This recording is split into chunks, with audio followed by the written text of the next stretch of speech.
Well, welcome everyone. It's great to see such a lovely crowd on this beautiful afternoon, and welcome to all of our folks online. Great to have a good online presence as well. So we're happy to get our Science Cafe underway. So those of you who want to come in and find a seat, we would welcome you to do that. My name is Jerry Bowers, and I am the VP of External Affairs and Chief of Staff here at the MDI Biolab. And we are thrilled to have a wonderful Science Cafe presentation for you this evening. And I want to just get a few housekeeping details out of the way, and then we'll get right to our topic for this evening. I think most of you have probably been to science cafes before, but I want you to do some warm-up exercises with me, right? I want you to learn how to raise your hand, ask lots of good questions, okay? And those of you online, you can raise your hands too, and we'll see you. We're monitoring the chat and monitoring for hand raises.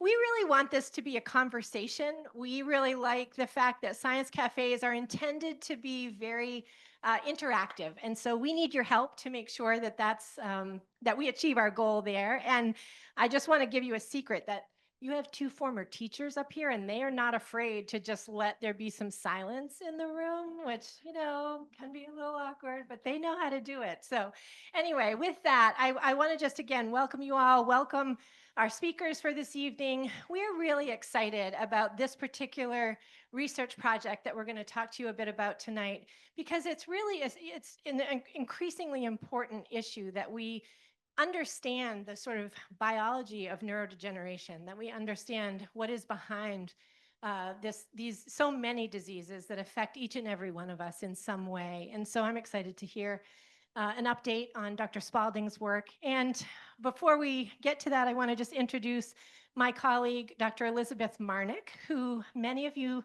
have probably met. She's our Director of Science Education and Outreach, and she also has a pretty vibrant social media presence. Some of you may know her as Science Whiz Liz. I always get it backwards, and I say Science Whiz Liz, but anyway, wonderful.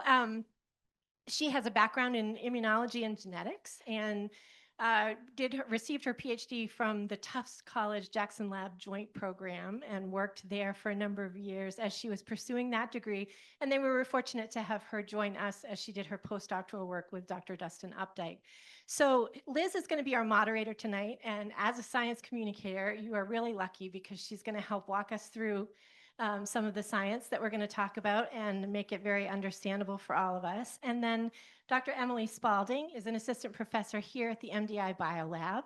She came also from sort of a science teaching background, was a high school science teacher, and did a fellowship as a teacher at the Jackson Laboratory, and got the science bug, even more than Charity had, and decided that she wanted to get her PhD. So she went through the University of Maine's Graduate School for Biomedical Sciences and Engineering, also worked at Jax while she was doing that, and then also came here, you'll see a pattern, and did her postdoc with Dr. Dustin Updike. So they are all very familiar with this teeny tiny little transparent worm that you may have heard about called a C. elegans. And so we're going to learn a lot more about the role that C. elegans are playing in helping us understand neurodegeneration this evening. So with that, I want to turn it over to Liz, who is going to walk us through this. And thank you so much, both of you.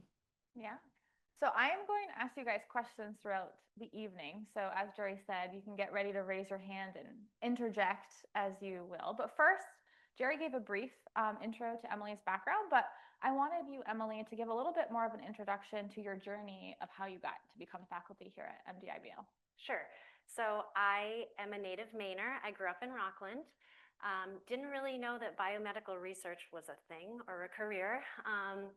And so I went to college at a small liberal arts school in the North Shore of Boston called Gordon College. And I really liked biology. I liked genetics, molecular biology.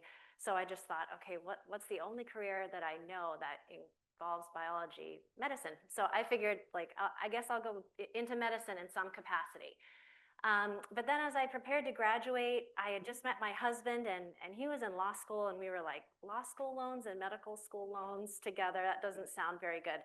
So I took a little pause, and I actually ended up just falling into a job as a high school biology teacher at the local public high school in Hamilton, Wenham, Massachusetts.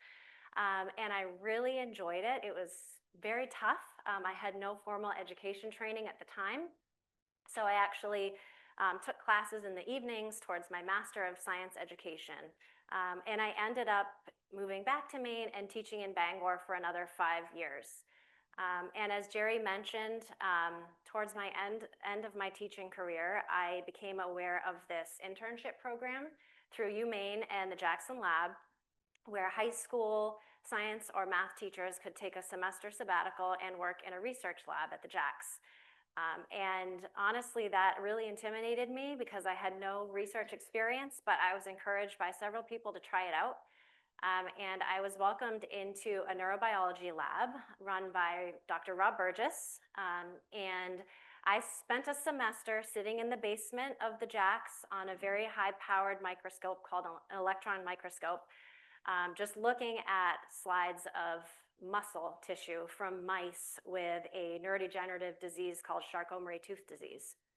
And by the end of that semester, I was able to accrue enough images and data to contribute to a scientific publication. And that really blew my mind. So I definitely got hooked on research. I taught for 1 more year and brought my high school students with me to the Jacks, and they also worked on that electron microscope and contributed to a second scientific paper. And so ultimately I was like, I can't stop. I have to keep doing this. So I entered into the University of Maine Graduate School of Biomedical Sciences and Engineering. And I did my PhD in that same neurobiology lab with Rob Burgess at Jacks, studying that neurodegenerative disease and really trying to understand the molecular mechanisms of that disease. And I would say that's where my passion for understanding causes of neurodegenerative disease really began. And then when I was finished with my PhD, I needed to do more training.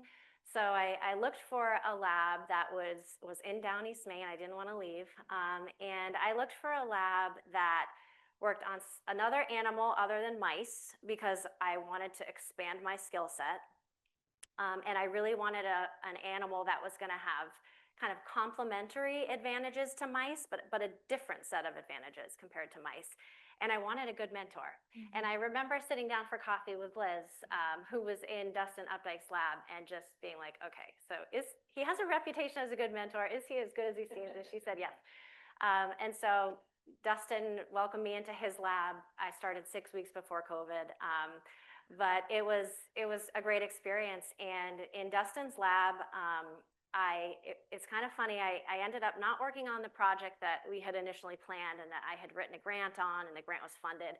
I ended up working on this kind of random side project that I think Dustin wasn't really sure where it would go, but has blossomed into my total postdoc career and what I'm now basing my own lab on. And then I started my lab here just about a year ago. I think that shows you never know where you'll end up when you start, which is something we always tell our students. It's okay to change your mind. All right, I have a question for you guys now. So can you guys raise your hand if you know somebody who has had Alzheimer's, Parkinson's, ALS, or any other form of neurodegeneration? And everyone on Zoom, you guys can also raise your hand. So raise your hand again, keep it up, keep it up. Now look around, and there is almost no hand not raised. So that's pretty impactful. So that gives you an illustration of why the kind of work that Emily is going to talk to you today about matters. So that brings me to my next question for you. So can you give us a general overview of your work and what you're trying to figure out? Yes, so I have a couple of slides to share with you tonight. Yes. All right. So the big question that my lab is trying to address is what drives neurodegenerative disease? What are the underlying causes of neurodegenerative disease? And we're focused on a class of neurodegenerative diseases, which are called age-related forms. And they're actually quite a diverse set of diseases. Liz has already named some of them in that they have distinct sets of symptoms. They target distinct regions of the nervous system, but they have actually several things in common. So the first thing they have in common, which is related to how important studying these diseases is that there's not a cure for any of them, and there are only very limited treatment options that might slow progression slightly, but we're certainly lacking in good therapies for each one of these diseases. The second thing they have in common, I kind of already alluded to, is that they're age-related. So one of the biggest risk factors for developing any one of these diseases is age. And as you get older, your risk increases for developing these. So the age-related component kind of implies that the development of these diseases is slow and gradual, and there's something going on in your body that's kind of accumulating over years and decades, and eventually there's this tipping point where it turns into a full-blown disease.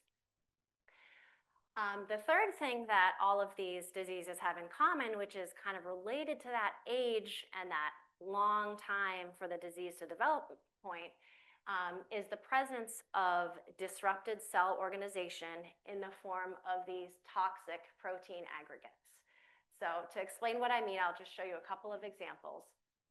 So these are 4 proteins: FUS, TDP43, alpha-synuclein, and tau. And these proteins are all similar proteins in that they're organized into these liquid droplet-like structures inside your cells. And they perform different functions in brain and nerve cells related to just basic neuron health and things like that. And it's thought that their organization in these, specifically these dynamic liquid droplet-like structures, is important for their function. So this is what they look like in cells of healthy individuals. But in people with frontotemporal dementia, ALS, Parkinson's, or Alzheimer's, we see the presence of these misorganized, clumped, aggregate-like structures. And this is, I'll give you an example. In ALS, which is a very genetically diverse disease, it's also, we think, influenced by environmental factors, lifestyle factors. Over 97% of patients with ALS have this TDP43 clumps or aggregates in their cells, no matter what's causing the disease. So we think that these clumps, these aggregates, are really driving neurodegenerative disease. But it's been very hard to understand how this is playing out in humans, especially, because by the time we see these aggregates, it's far too late to really do much to stop the disease. And most of the time when we see them, we're looking at post-mortem samples from individuals who have already passed away. A lot of work has been done on these, kind of at the extreme, from human complexity to the most simple, which is in a test tube. So we have learned quite a lot about how these aggregates form in test tubes, but that's in a test tube and not inside a human body where this is taking place. So I would say a lot of the technical challenges related to what I just mentioned has kind of been inhibiting our progress in this area. So my lab hopes to make use of this animal, C. elegans, to try to overcome some of those technical limitations to understand how disruption of this nice organization into this causes disease. So that brings me to another question for you guys. So if you were a scientist in a lab, I know some of you are, but if you aren't a scientist, but you were going to be working in a lab, there are a lot of different model organisms you can choose to work with. And a model organism is an animal or a living organism that scientists work with in a lab to learn more about human health. So some examples are things like mice, zebrafish, axolotls, C. elegans. How many of you think you would want to choose mice? Anyone? Raise your hand. For studying this type of thing. Mice, okay. How many of you think you might want to do it in a fish? Raise your hand. Some people are just raising their hand for everything. I see you both. How many of you would choose a worm? Okay. The right answer is. Yeah, so that's what we're going to talk about next. So Emily, you've shown pictures before of transparent worms where we can see their neurons. And that kind of sounds like science fiction, but it isn't. So can you tell us why you use C. elegans and why it's such a good model for your work? Yes, so that brings me to the next slide. So C. elegans has several advantages for studying what I just described inside a living animal. I could probably go on for the rest of the hour about the advantages, but I'm going to just give you some of the big ones. So the first is that they're genetically surprisingly similar to humans. 70% of our DNA, our genetic material, is shared with these little nematode worms, including many genes that are associated with human disease can be found and studied in C. elegans. So the other thing I will say is that even though they don't look much like a human, they have lots of the same body structures as humans: muscle, intestine, neurons, reproductive cells. So this means that what we learn in C. elegans can be applied and is relevant to humans. Just practically, they're very cheap and quick to use in the lab, which I didn't think about as much as a trainee, but now that I run my own lab, I think about a lot. And so that's because they only have a 3-day life cycle. So they go from an embryo to a fertile adult in only 3 days. So that means in the span of a week, we can study multiple generations of these animals. And then their lifespan is about 2 to 3 weeks. So that's really short. So we can do aging studies as well relatively easily. Yes, they are optically clear. So in this image, you can see this little tube structure here is the pharynx, which is a muscular structure that allows the worm to suck in food. This extending from the pharynx all the way to the tail is the intestine. And then kind of crowded in around this intestine is the reproductive system of the worm. And here are some embryos right in the belly of the worm. And so these worms are hermaphrodites, so that also makes them awfully handy. They self-fertilize, and you just put them on a plate and they produce progeny. And then related to all of that, they have very efficient CRISPR DNA editing. So CRISPR is this like bacterial system that scientists have hijacked to enable us to edit DNA, edit the genetic material. And so because we can see the germline right here, just under a very simple dissecting microscope, we can inject with a very fine needle all of the components that we need for our gene editing right into the reproductive system of this adult worm. And then they'll lay their progeny, and we can screen those progeny for whatever edit we want to do. So that's really nice when we want to mess around with neurodegenerative disease-associated genes. We can make disease-associated mutations in these genes and then see what happens. And then the final point I want to make is related to, particularly to studying the nervous system in worms. It's kind of the perfect balance, I think, between simplicity and complexity. So a mouse brain has like 70 million neurons, and the connections that those neurons make, even in genetically identical mice, are going to be different from worm to worm. So that's a like incredible complexity to try to figure out. But each and every adult C. elegans has only exactly 302 neurons. And the connections that they make with one another are invariant from worm to worm, always the same. So we know that this worm right here is a motor neuron that is going to relax muscles or whatever. We know exactly what each neuron does.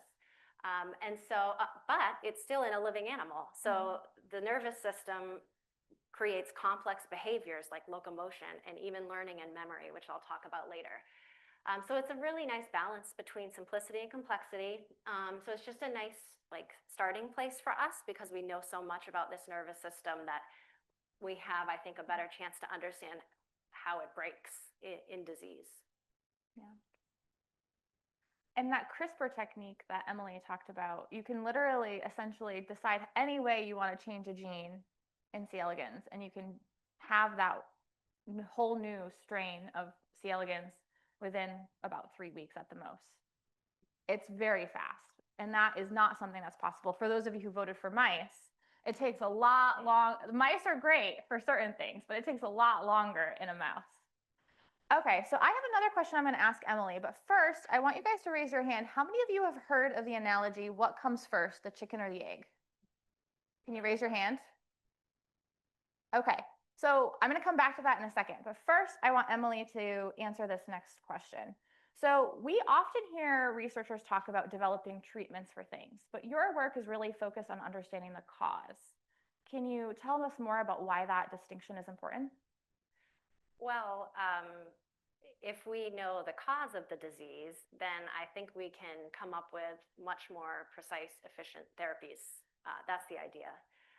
And even before knowing the cause of the disease, another component of my work is really just understanding the basic biology of how neurons work. So we're not even 100% there yet. So a lot of my work is first trying to understand how this, if I can go back, how this type of precise organization happens in healthy neurons, because we don't even really have a great grasp on that. And then understand what are the causes going from this to this, because there have been some clinical trials trying to target these aggregates like antibody-based therapies, and they haven't really produced great outcomes in the clinic. So the idea now would be to continue with that, but also to think about other ways, maybe more indirect ways that we could target and inhibit this process of creating those aggregates. So that's why we really need to understand how this is happening, why this is happening. And if we go back to that chicken and egg analogy, can you actually go back to that? Yep. Yeah. I know we've talked before about how one of the things is that we don't know if those aggregates are happening and are causing the symptoms in the disease, or if they're happening, right? Correct? Yeah. So we don't know what's coming first, right, in the process. And part of Emily's work is trying to figure that out. So how do we get from this left image where everything is nicely organized to this right image where things are now in these tangles? And if we figure that out, then we might eventually get to a point where we can intervene and have better preventions or treatments. So we don't know exactly what's happening in the process, and hopefully eventually we'll get to the point where we do. All right, the last question I have for you before we open it up to the floor, so you guys get your thinking caps on, because I know you have to have questions, I'm sure, based on what she said so far. So you study how the cell organization gets disrupted, which we've talked a little bit about already. But what does the cell organization mean in the context of the brain, and why is it such a big deal? Okay, so I'm going to actually skip ahead 2 slides, and then I'm going to come back to this slide. Okay, so when I'm talking about cell organization, you've all seen a picture like this in your biology textbook. And usually these pictures of a cell kind of overrepresent one form of cellular organization and leave out another form, which is because we didn't know it existed until a couple of decades ago. But what I mean by cell organization, to start with what you're probably most familiar with, examples would be membrane-bound organelles like the nucleus. The nucleus organizes DNA, it sequesters DNA in there. It sequesters all the molecules that are needed to copy DNA. Another example would be the mitochondria. Uses a membrane to physically sequester all the molecules needed to make ATP, which is the energy source for the cell. So the point of this organization is so that all the molecules that are needed for these very complex biochemical reactions are in the right place at the right time. So this is the most traditional form of cell organization. But the other newly discovered form of cell organization would be those liquid droplet-like structures. So you can actually think of these little white dots as little tiny liquid droplets all throughout the cell. And there's different types of them, different flavors of them. The biggest and probably the longest known example is the nucleolus right here in the middle of the nucleus. Hundreds of proteins, hundreds of RNAs are organized into this structure without the use of a membrane. How do they know how to go there? That's one of the basic questions we're trying to answer. And this particular liquid droplet-like structure, the nucleolus, is dysfunctional in neurodegenerative disease. And so one of the big questions in the field is many types of cells express or have those proteins that I showed you on the first slide. How come only neurons seem to be sick when they aggregate? Or how come mutations in those genes seem to only bother neurons? And one of the views in the field is because neurons have very extreme shapes and sizes. So this is what you see of a cell in a textbook. This is what a motor neuron looks like. So a motor neuron is a peripheral nerve cell. So it's going to send the signal from your brain to your muscle to result in muscle contraction, for example. And so here's what we call the cell body of the neuron. This is where the nucleus is in the DNA. And the cell body of these motor neurons are in your spinal cord. So the motor neurons that cause your feet to move around, your toes to move around, are kind of in your lower spinal cord. And they have to project what's called an axon all the way from your spinal cord to the very end of your toe. And so in some adult humans, that can be a meter in length. So look at the size of this cell body compared to, I tried to make this sort of to scale, compared to the length of that axon. It's estimated that the length of the axon is 10,000 times more than the diameter of the cell body itself. So over this huge space and over this huge volume, the neuron has to keep all of that space organized. It has to traffic things down this axon to get to the end where it actually talks to the muscle. So that's a pretty big job. And these are the neurons that are primarily affected in ALS. And then here's just one other example of a neuron with a crazy shape. These are the medium spiny neurons. This is the neuron subtype primarily affected in Huntington's disease. And if you just look at the shapes of these neurons, here's the tiny cell body, and they've got, you know, a couple dozen of these projections that they're sending out. Each projection probably talks to another neuron in the brain. So each one of these projections might need slightly different organization, different molecules there. And so the cell has to keep that all precisely organized. So one idea is that the reason why this organization is so important for neurons is because they're long, they have weird shapes. They're also very metabolically active. It takes a lot of energy to communicate. And so that's why I think disruption of cell organization is a theme in neurodegenerative disease.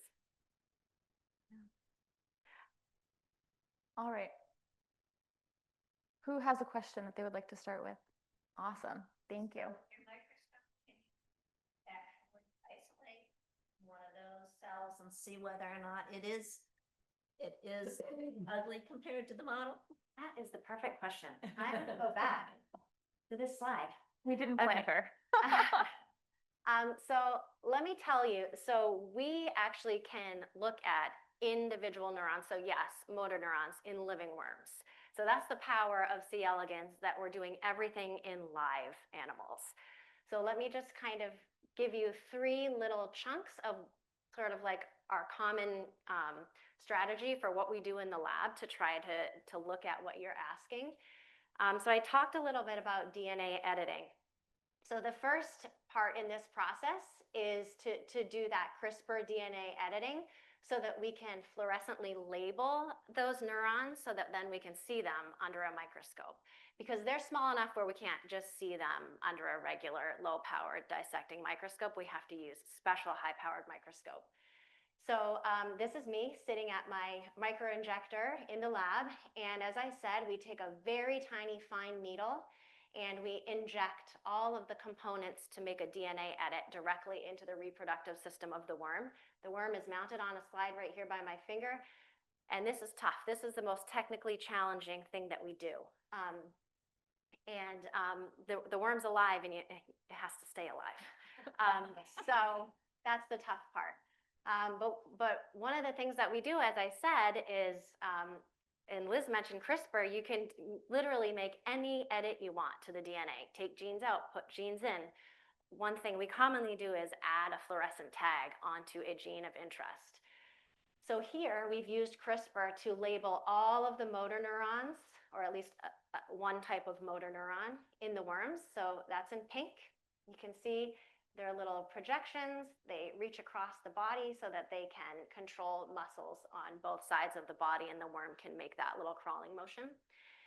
And then at the same time, we have used a second fluorescent protein to mark this nucleolus, which is one of those liquid droplet-like structures that I said we're interested in studying. So here's kind of a low resolution image. You can see the whole worm, and these tiny little white dots are the nucleolus. Now, when we use our super resolution microscope that we have here at MDI-BL, we can actually look at structures that are 1,000 times smaller than the worm itself. And this uses a laser to scan the worms. And then this microscope has very high signal to noise ratio. So it collects a lot of light, more than a normal microscope. So we can see these tiny structures, and we can resolve structures that are theoretically 120 nanometers apart. That's really small. So here you're looking at a nucleolus, a motor neuron nucleolus in a healthy worm. And you can see from the scale, it's about a half a micron in size. So that's really teeny tiny, but it's in a living worm. And then we used CRISPR to make a mutation in an ALS-associated gene called nucleolin. And I hope you can see a difference where this nucleolus was nicely organized and this nucleolus is now disorganized. And so this is what we're doing currently in the lab. And one thing that I'm really excited about is we're pairing all this CRISPR and all this imaging with behavioral studies to understand what we can't really do in humans is how does this disorganization affect individual behaviors, and really kind of look at it one behavior at a time. And so over the summer, I think he's in the audience, Sam Cousins is a summer student, and he is working on assaying locomotion in healthy versus these ALS mutant worms. And what he does is just take short videos of the worms crawling on a plate, and we have this software called Worm Lab, and it runs the videos through an algorithm and spits out like 27 different features of locomotion, speed, the direction the worm's moving in, the angle of the body bends, all of that. And our preliminary data suggests that most things in the worm are pretty healthy when we make this mutation, but their locomotion is disrupted. So that's really interesting because it suggests what we thought, which is that neurons might be particularly sensitive to disrupting this. And so another experiment that we're doing in the lab, which is being done by Café, she's another undergrad, is to try to look at how this disruption might impact learning and memory. I'm showing you motor neurons here, but the mutation was worm-wide, right? So all the neurons in the worm might have disrupted nucleolus. That's what we're currently looking at. So I'm really interested to see if maybe learning and memory could be impacted. And so you might all be familiar with Pavlov's dog, where he taught the dog to associate the sound of a bell with food. Worms don't have ears, but they can smell. So we are teaching the worms to associate the smell of this neutral chemical, butanone, with food. And then we're measuring how well they can learn that association in healthy versus mutant worms. And then we are going a couple steps further, and we're learning, can they remember that association? Do they have good short-term memory and long-term memory? Because healthy worms can show short-term and long-term memory of this association. So that was a really long answer to your question, but yes, we can see these structures in living worms, and the power is that we can then pair them with these behavioral assays to really understand how it impacts the health and physiology of the worm. I'm going to get to you in 1 second. I have one follow-up based on what you said. So can you go back to these two images for a second? Because I think they're really cool, and can you just like explain to the audience what the colors are and how we can tell that the image on the right is disorganized compared to the one on the left? Yes. So I mentioned that the nucleolus is the largest of those liquid droplet-like structures in the cell. Hundreds of proteins are packed into this half micron little structure here. We've only labeled 2 of them in this case, one in green and one in pink. But what we know is that even though there's no help from membranes or anything like that, these hundreds of proteins are intricately organized inside the nucleolus based on their function. And we think that disrupting this organization is going to be especially toxic for neurons. And so you can see, hopefully, in this healthy image, we have a ring of green and then an inner core of pink, and then they overlap a little bit on the edges. So these are 2 separate compartments in this nucleolus that corresponds to specific functions. And then when we make this mutation, we no longer see that ring structure. And the green and the pink are maybe a little bit more mixed here in the middle. And so the question is, how does that disorganization impact behaviors that require neurons for their function? I just have one follow-up before I will remember your question. When we go to that locomotion assay that you were talking about, that was with the mutation in the ALS associated gene, correct? Mm-hmm. And one thing I think is interesting to remind people is, what are some of the symptoms that we see in human ALS patients? Yes, thank you for asking that. So ALS is a motor neuron disease. So the primary cell type that degenerates are the upper motor neurons in the cortex, and then the lower motor neurons in the spinal cord. And so the primary symptom is muscle. It starts with muscle weakness and fatigue, and it can start in the limbs, or it can start even in the tongue and the mouth. And then it just progresses to eventually where breathing muscles are affected, and that's obviously a huge problem. So it's loss of mobility. Eventually, muscles start to shrink and degenerate as well. And would you say that the data you have so far suggests we are seeing similar impacts in the worm version with locomotion changes? I like to think that. Yeah. We'll see. Yeah. So it actually seems like our worms become hyperactive with this mutation, which is interesting, because hyperactivity in the motor cortex has been reported as an early symptom of ALS, which kind of underlies some of the muscle rigidity and spasticity that some patients may experience. I think I'm just going to, for now, say it shows me that neurons are kind of especially vulnerable to this mutation. And so now it's going to be our job to really understand like which neurons are being involved in this and how is this mutation impacting their function. That makes sense. Did you have a question? Okay. I saw your hand in the back first. Yeah. Thank you so much. One of the effects of ALS in humans is your burning calories, because there is this effort by the brain to connect with the muscle. And so often ALS patients lose weight quickly. And I wondered if you've measured the caloric intake of worms. Great question. I have not. We have measured the size, the body size of these worms, and it does appear that this mutation makes the worms overall a little bit shorter and a little bit smaller, very subtly.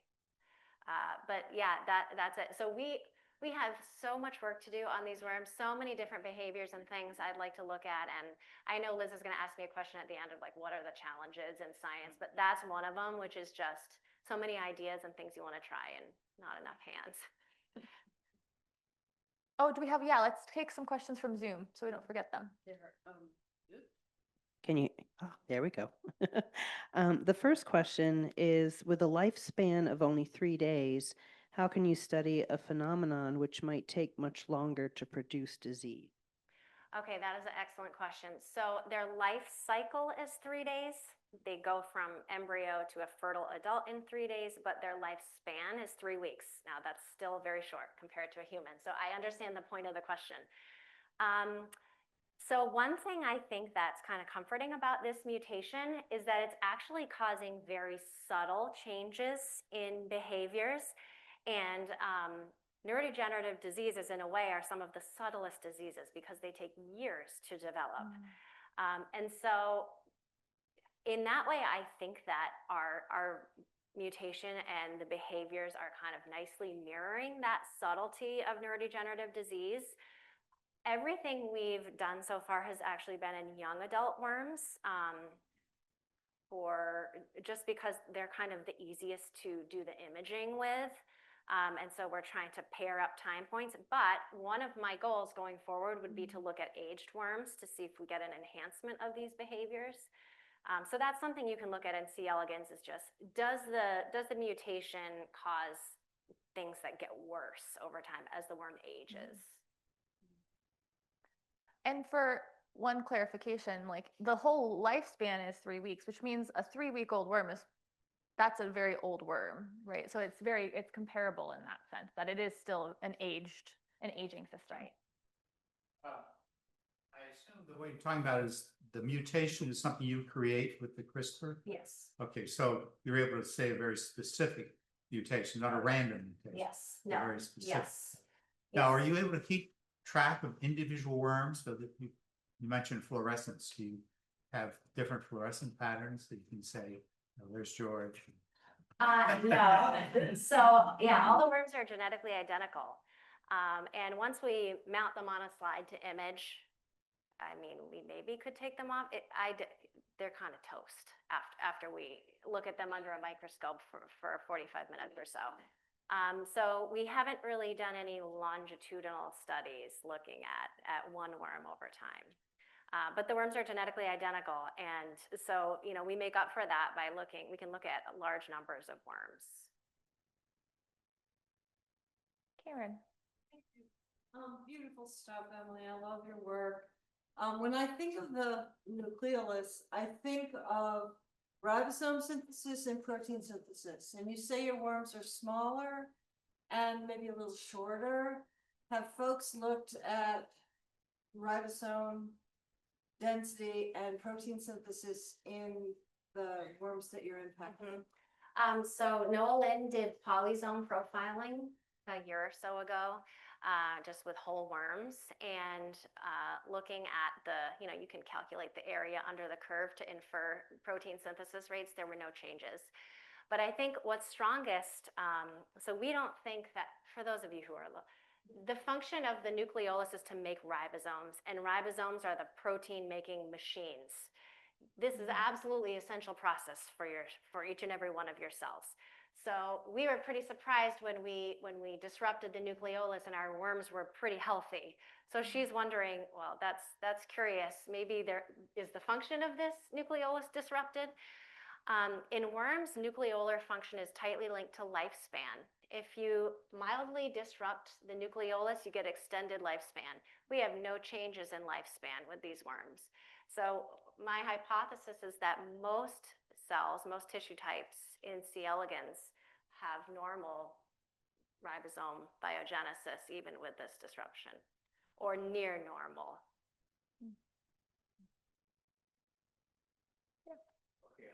Where do these worms live in nature? In the water or the soil? Or In the soil. Parasites?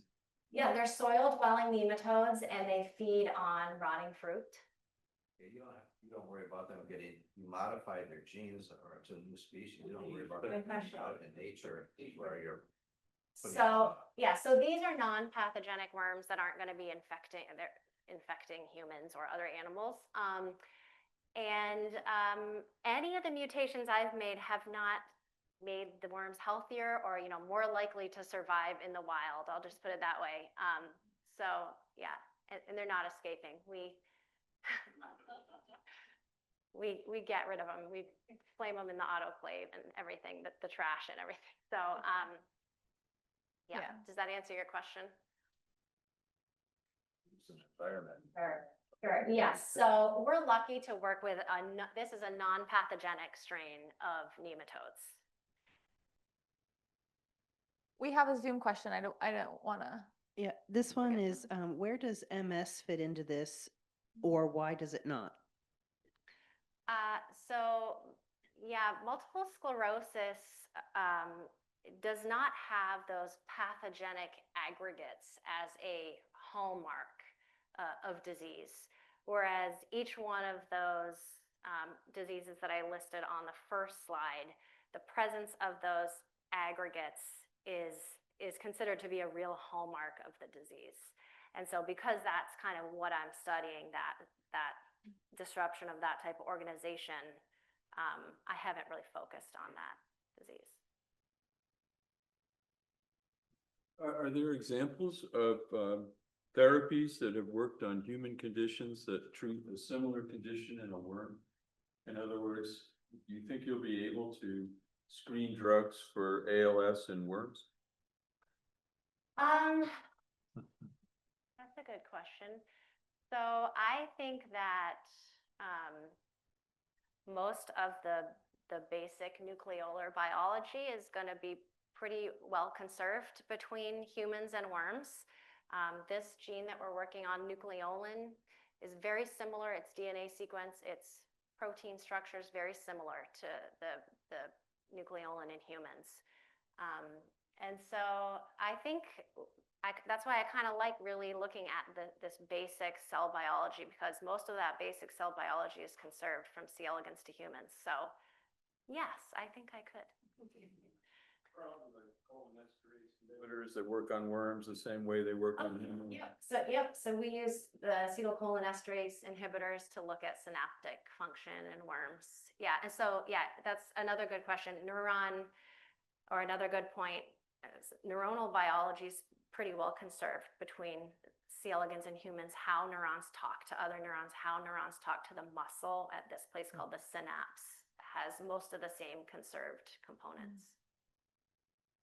Are you building mathematical models based on the observational data?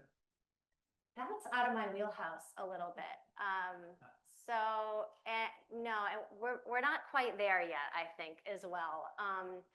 Yeah, we're still kind of methodically going through looking at the nucleolus in different neuron subtypes and trying to link these disruptions to specific behaviors.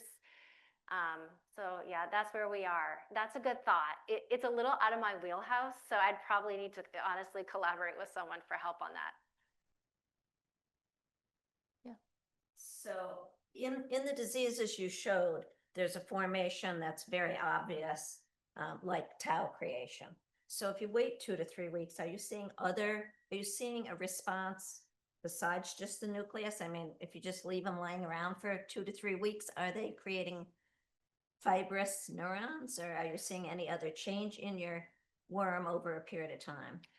That's a great question. So worms, as they age, show many of the same hallmarks as humans during aging and in neurodegenerative disease, and that there's a buildup of these kind of unfolded, disorganized proteins.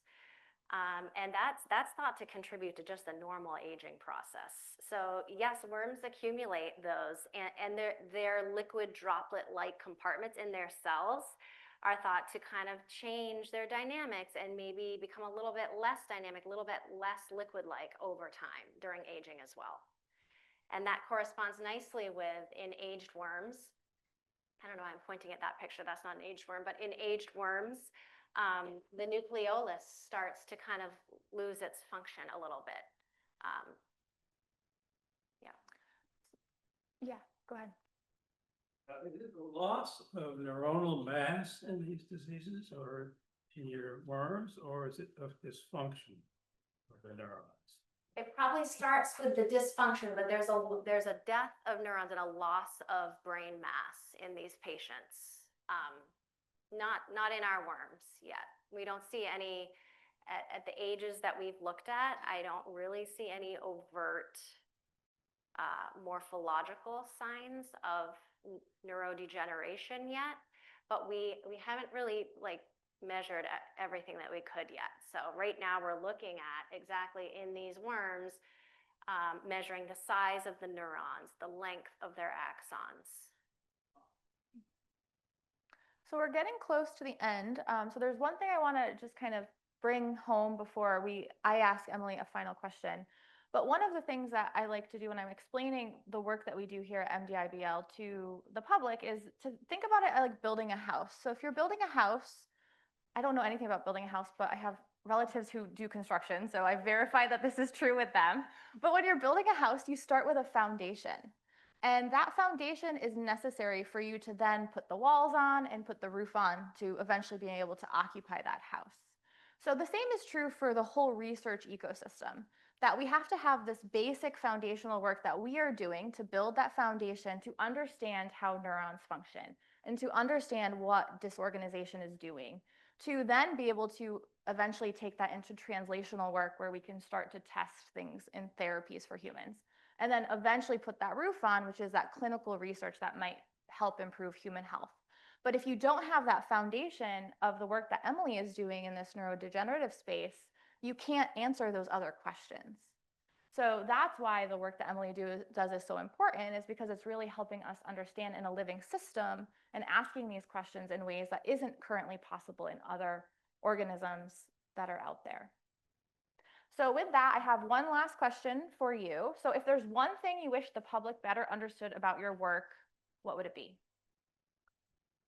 Well, I was going to say kind of what you just talked about, which is just how important this basic biology is. Maybe it seems far removed from humans looking at worms, but really we have to understand how these systems work normally before we can understand how they're disrupted in disease and how to fix it. So yeah, that's the, and also I think, like, I have family members who always ask, like, you know, they've made so much progress, like curing cancer and treating cancer. How come nobody has a cure for ALS yet? Like, it's been so long. My dad is a huge baseball fan, so he knows all about Lou Gehrig, which was, you know, one of the first famous people to get ALS, and that was decades ago. And I think that these diseases are incredibly complex, caused by, you know, they're not caused by a mutation, just one gene for the vast majority of cases. It's probably many genes that are kind of working together to contribute. Add on to that different environmental insults, exposure to toxins or smoking or intense physical activity has been linked to the development of these diseases. So I think that they are so complex, and neurons are really tough to study in people. They're buried deep in the body. You can't really take a sample of somebody's brain to look at it and culture it in a dish like you could skin cells or something. So there's a lot of factors that I think just go into the complexity, but yeah, we're working on it. Yeah. Emily, just switching subjects just a little bit, but another challenge that seems obvious to me is you know, just getting a lab up and running. You mentioned that you've just been doing this now for about a year. I'm wondering if you can kind of give us a sense of what is that like? What has that experience been like for you? And like, what's been the biggest challenge in terms of establishing your research program? Yeah, it's been pretty good. I'm really lucky to have incredible people in the lab. So for most of the last year, it's just been me and a research assistant, Leo Cook, who was a COA, College of the Atlantic student, and is just incredible. And now this summer I have two undergrads, Sam and Café. But I think a huge challenge has just been, like, there's so many things I want to do, so many experiments I want to do. I have a picture of where I want this story to go, but getting there, you just have to, like, do the day-to-day, and it just takes a lot of hours and manpower. So limited in that way, but we have made good progress. So I'm optimistic. Yep, we have time for one more. What supports your work? Through NIH or anything like that? So right now I do have funding through the NIH sponsored INBRI program, which is a grant that supports specifically Maine investigators and Maine institutions. And then I have written and applied for another NIH grant. Will get reviewed next week. So that would be, you know, if I got that grant, then that would be my first independent grant for my lab, and would go a long way in supporting me for the next 5 years. All right, with that, I think we'll end. Thank you, guys. Thank you all so much.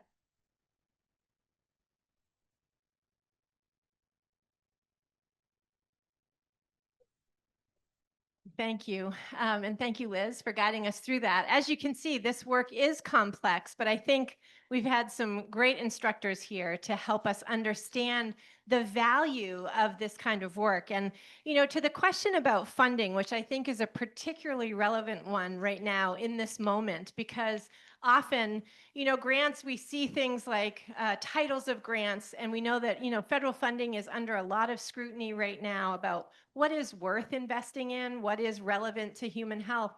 And I hope that we've given you a picture of why studying something in something like a microscopic worm does have direct relevance to human health. So I think that's a really important point. I hope we've made that clear. And I also want to just congratulate Emily.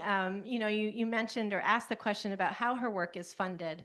And we were really proud to be able to announce the formation of the first endowed chair here at the MDI Biolab to support her work. So I think, there is a really clear need and the importance of this work. She does a beautiful job of really making that clear to everyone. So thank you again, both. And thanks to all of you for being here with us this afternoon. I want to just mention that our next Science Cafe will be July 14th.